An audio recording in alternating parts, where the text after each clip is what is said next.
एक व्यक्ति हमेशा ईश्वर के नाम का जाप किया करता था।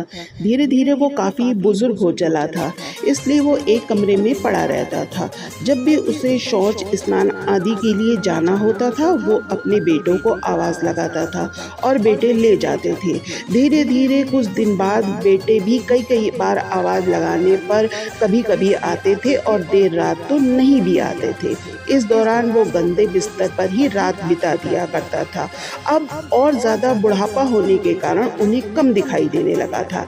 एक दिन रात को निवृत्त होने के लिए जैसे ही उन्होंने आवाज़ लगाई, एक लड़का आता है, बड़े ही कोमल हाथों से उनको निवृत्त करवा करके बिस्तर पर लेटा जाता है। अब तो ये रोज़ का नियम हो गया। एक रात उनको शक हो जाता है कि पहले तो बेटों को रात में कई बार आवाज़ लगाने पर भी वो नहीं आते थे, लेकिन ये तो आवाज़ लगाते ही दूसरे क्षण आ जाता है और बड़े कोमल स्पर्श से सब निवृत्त करवा देता है। एक रात वो व्यक्ति उसका हाथ पकड़ लेता है और पूछता है, सच बता तू कौन है?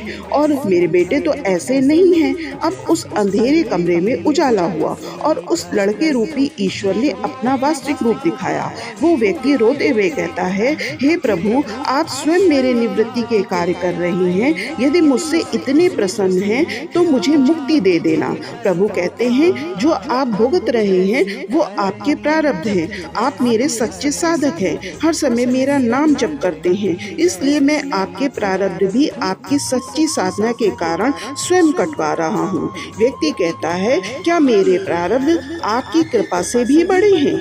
तो आपकी कृपा मेरे प्रारब्ध नहीं काट सकती। प्रभु कहते हैं, मेरी कृपा सर्वोपरि है, ये अवश्य आपके प्रारब्ध काट सकती है, लेकिन फिर अगले जन्म में आपको ये प्रारब्ध भुगतने फिर से आना होगा। यही कर्म नियम है, इसलिए आपके प्रारब्ध मैं स्वयं अपने हाथों से कटवाकर जन्म मरण से आपको मुक्ति देना चाहता हूँ। ईश्वर कहते हैं, प्रारब्ध 3 तरीके के होते हैं। पहला मंद, दूसरा तीव्र प्रारब्ध तथा तीसरा तीव्रतम प्रारब्ध।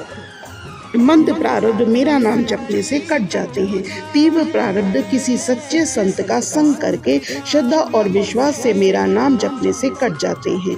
पर तीव्रतम प्रारब्ध भुगतने ही पड़ते हैं, लेकिन जो हर समय श्रद्धा और विश्वास से मुझे जपते हैं उनके प्रारब्ध मैं स्वयं साथ रह करके कटवाता हूँ और तीव्रता का एहसास नहीं होने देता। प्रारब्ध पहले रचा फिर पीछे रचा शरीर, तुलसी चिंता क्यों करे भजले श्री रघुवीर। Destiny was created first and the body was created behind। Tulsidas की इन पंक्तियों में ज्ञान का बहुत बड़ा सिद्धांत छिपा हुआ है।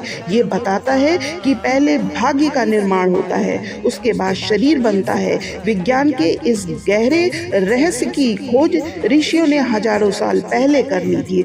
आज तथाकथित प्रगतिशील लोग न्यूटन को कार्यकारिणी नियम का जनक मानते हैं। आप विचार करें तो पाएंगे कि हिंदू हजारों साल से इस सिद्धांत को जानते और मानते रहे हैं। न्यूटन का सिद्धांत है कि हर क्रिया के विपरीत समान प्रतिक्रिया होती है। हमारा अध्यात्म कहता है, जो बोगे उसे काटना ही पड़ेगा। मनुष्य लाख जतन कर ले, कर्मों के फल से बच नहीं सकता। इसी के साथ मैं अपनी वाणी को विराम देती हूँ और जल्दी ही मिलती हूँ एक नए उद्देश्यपूर्ण वीडियो के साथ।